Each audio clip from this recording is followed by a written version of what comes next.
Welcome back. Now, last week we saw a huge response from you, our viewers, following our discussions around waiting lists for assessment of need for children. Yeah, and today we're continuing that conversation this morning, speaking with those navigating an overwhelmed system. And joining us to discuss this, President-elect of the Psychological Society of Ireland, Dr. Sarah Cassidy, and Solicitor Stephen William. You're both very welcome, guys. Thanks for coming on. Thank you for having us. This was a huge topic last week, and there appears to be so many people in the country affected by it. Sarah, what's your experience been?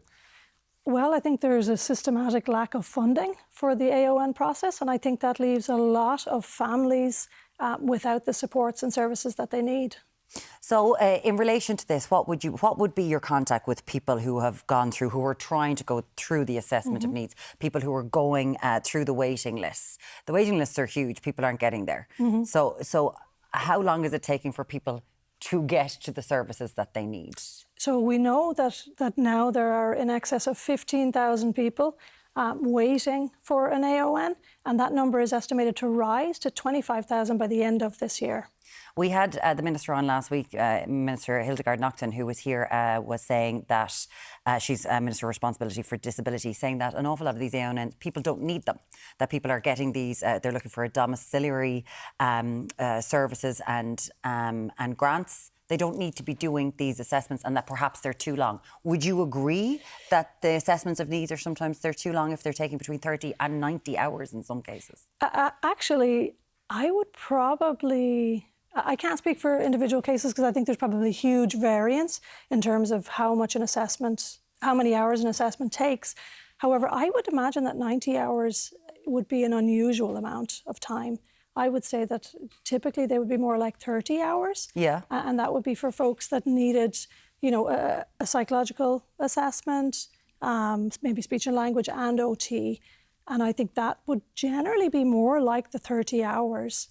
But an awful lot of experts are doing those assessments, and there's been a lot of chat going, is this where they should be using their expertise? Very good question.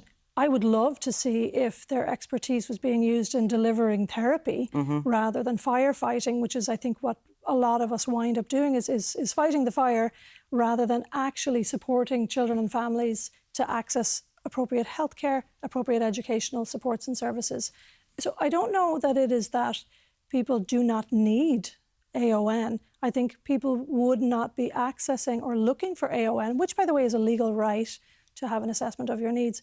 But what I would say is that if people were actually able to get the supports and services that they needed in their on their local teams, whether it's primary care or CDNT, then they would not need AON. Well, it's been said that money isn't the issue because of this backlog. What are the barriers that we're facing here? Why is there such a backlog? I think the reasons are complicated. I would not necessarily agree that it's not the money. I know money has been put in, but I don't know that money has been put in the places where it needs to go. So, you know, AON, I would say, is in crisis. And I think, you know, we had a really serious situation with the preliminary term team assessment. And I'm not sure if you're familiar with that, but that was brought about, I think, to address the AON crisis because there's so many people waiting. And unfortunately, I think that was a disaster. And I think most of the professional bodies did not agree and did not think that that was a good idea. And I think without consultation with the professional bodies, I think we are in dire straits. That's interesting. The people who are on the front line not being 0896 111 111 to get in contact. Stephen, you're a father of a child with autism, so you know firsthand what's going on here, but also you are a solicitor and you are now helping families. Yes. So tell us what you're doing. Right. So at the moment, me and Sarah had a chat before we went on, obviously, and in terms of resource and all, it's when I was watching the show last week, obviously, and I seen Minister Naughton on. It's very hard, as a solicitor, to say objective. When we're talking about 20,000 children waiting, one of them is my son at home. In terms of the legal avenues, now, first thing I want to say is that people don't necessarily want to go down the legal route. They're essentially being forced to go down the legal route to vindicate the rights of their children. So our experience and myself and the wider team at Coleman Legal is that we're fielding a lot of calls, and even, like Sarah mentioned, the preliminary team assessment, we're getting calls about that as well. But when it comes to the legal route, you have essentially three options. So your assessment of need isn't carried out on time, you can make a complaint to the HSE and you get what's called a complaint report. At that stage, you can appeal the complaint, which is, like, I don't mean to be facetious, but it's not going to get you anywhere. Or your alternative is you could go to the circuit court and seek an enforcement order of the complaint officer's recommendations. Or the third option is a judicial review. So judicial review would involve taking the HSE to the High Court to essentially vindicate the rights of your children. The thing about a judicial review is you have 3 months from the date of the incident that caused rise to the judicial review. So you have a strict 3-month time limit. But the thing is, and like just to reiterate, people don't want to go down the legal route, but essentially people are being forced to go down the legal route. So when a family contacts me, they're like, the frustration we're hearing in their voices, the disappointment. Because the reality is, the longer they go without those essential treatments, and Sarah, we had this conversation backstage, the harder it is for that child to get that support, the more difficult it will be for them to adjust to normal society, Absolutely. have the supports they need. And I know, like, your previous work as an SNA, you're very familiar. Like, early intervention is key with people with ASD. Like, I see it myself at home with my own child. At the moment, we're having difficulty getting a one-on-one speech and language therapist, but we're going through CDNT and we have like a group speech and language therapist. And like, we are trying our best at home. Like, we're going through YouTube. We've accessed, must have been thousands of hours of videos at this stage. But the actual professional like help my partner is getting by going to CDNT with my son it's unbelievable. And people are having, like, it's now getting to a stage where with the assessment of needs process, when you go to court, the government will essentially get private professionals to complete that assessment of needs. And it's a double-edged sword, because what's happened is, like, say for instance, I'm waiting for the assessment of needs for my son. I'm now having trouble getting private therapies because all the private experts are now being used to cover the overflow from the assessment of needs. So this is the CDNTs, by the way, are the Children's Disability Network teams. Now, Eric, as we just mentioned there, you worked as an SNA. I did. So you were on the front line. The front line is the best way to describe it. I worked as an SNA for 6 or 7 years, from children as young as 3 right up to adults. So I've seen pre-assessment, I've seen post-assessment, and I know how important that assessment is. And the anxiety that parents are going through waiting so long, it's not what the outcome is going to be of the assessment. It's, I want to give my child the best start in life. I want them integrated into the correct setting. And what can happen is then behavioural issues if they're in the wrong one. And SNAs are on the front line because it's up to the SNA then to analyse what's happening. And they might have already been allocated certain children in the classroom, but they can see things like stimming. They notice things like ADHD. So the SNAs are the unsung heroes in these situations. And I mean, parents just want the best for their child. But it doesn't end there. Pre-assessment.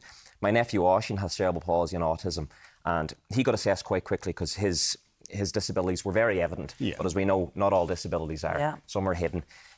But he was starting a new setting. He was in a wonderful setting called Little Angels for 14 years. He absolutely loved it. Never missed a day of school. And any parent is nervous about their child going to college. As you can imagine, so is a parent of someone with autism. So when Oisin was starting his new setting, Tanya visited different schools. She had to organise transport. It took about a year. And 2 days prior to starting, she received a call off the HSE to say, there's no funding for your son's bus. You have 2 options as a working mother of 3. You can make a 1-hour round trip yourself, or you can get a wheelchair accessible taxi and pay for it with your own money. Now, what we found was she kicked down doors, she spoke to TD, she went to the press, and we had that issue resolved within a number of weeks. I have quite a large social media following. I took to social media and I just told the story. And the influx of messages that I received from parents in the exact same situation that just feel like they're left out in the dark. There's just no support system there when they do leave school. I mean, it's absolutely awful. And as a parent of someone with autism, you don't want that for them when they grow up. And look, that's just not like my own personal experience. Like, it's shocking. But I'm dealing with families every day that are calling us a common legal. They're going through the same difficulties. They're like, I know there's quite a bit of pushback, and like listening to Minister Naughton speaking last week, I think it's unfair to characterise families as looking for DCA payments. Like, nobody Domiciliary care allowance payments. Yeah, sorry. It's okay. No, you're in it. I have to say, like, it's like, to me, that's ridiculous. Like, nobody wants to go through these hurdles. Like, it's an absolute like struggle to try. Like, even ourselves, We applied for the domiciliary care allowance and we didn't get it initially, which is the experience of most people that I've communicated with about this. We only got it when we got an autism diagnosis, which we got privately. But you're not meant to need an assessment of needs to get the domiciliary care allowance. The reality on the ground, now I know they may have made changes at the top and I commend the Minister for doing so, but it takes a while for these changes at the top to filter down to the bottom. And sorry, can I just point out as well, I don't want to sound like I'm being too critical against the HSE. I've spoken and communicated with a lot of people in the HSE who are generally good people. They want to do the best for these people with their limited resources. So I don't want anyone kind of coming away with the impression that it's those people themselves. They are trying their absolute best, and I'm sure, Sarah, you'll agree with me. Absolutely. They have limited resources, and unfortunately, we're getting to a stage now where we have circa 20,000 children awaiting the assessment of needs. This did not happen overnight. This list has been slowly growing and growing and growing. It's becoming like a big issue now, and we have people like Cara that was on last week doing amazing work. I was going to say that. Yeah, as I am, they're like raising loads of awareness about this issue. But the reality is, if that awareness wasn't there, we wouldn't be having this conversation right now, and families would still be contacting myself and the team at Coleman Legal. But like, nobody wants to have to do that. Nobody wants to take legal action.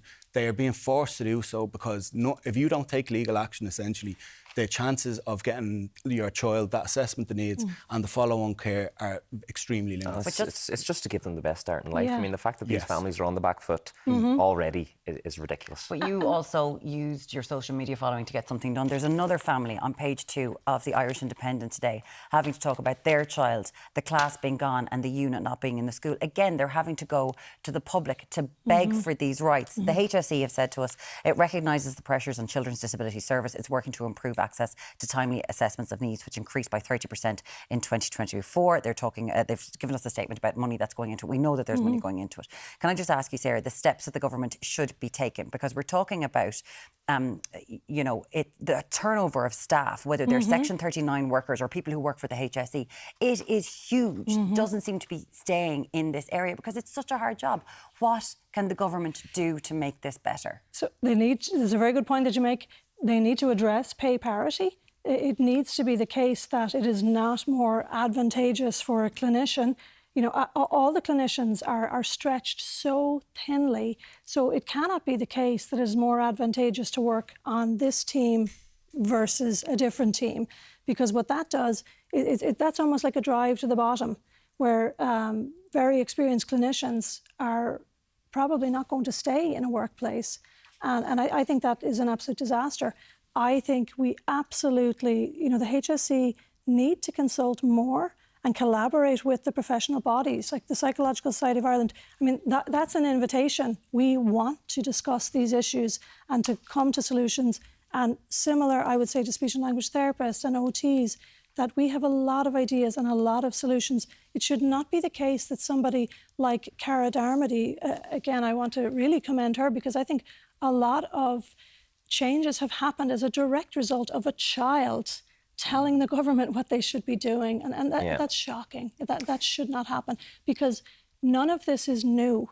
Like, we have known about this situation for many, many years. And I think it's really unfair to suggest that parents are seeking an assessment so that they can access a disability payment. I think that's outrageous. I think it is so offensive. Parents look for an assessment so that they can understand how to best support their children and access appropriate education. That's a legal right. And so I think it's really unfair to describe it like that. And again, the HSE say they've addressed key issues in boosting staffing, engaging with the Department of Education, partnering with approved private providers, reviewing standard operating procedures and clarifying that AONs aren't required to access all services. This is according to a HSE statement that we made. Dr. Sarah Cassidy, President-elect of the Psychological Society of Ireland, and Stephen Whelan, Solicitor. Thank you so much. Thanks very much. And I say a huge thank you to you as well. Not at all. And it's also worth mentioning, SNA Appreciation Day is on September 25th. So if you want to appreciate your SNAs, guys, that's the day to do it. That's the day to do it.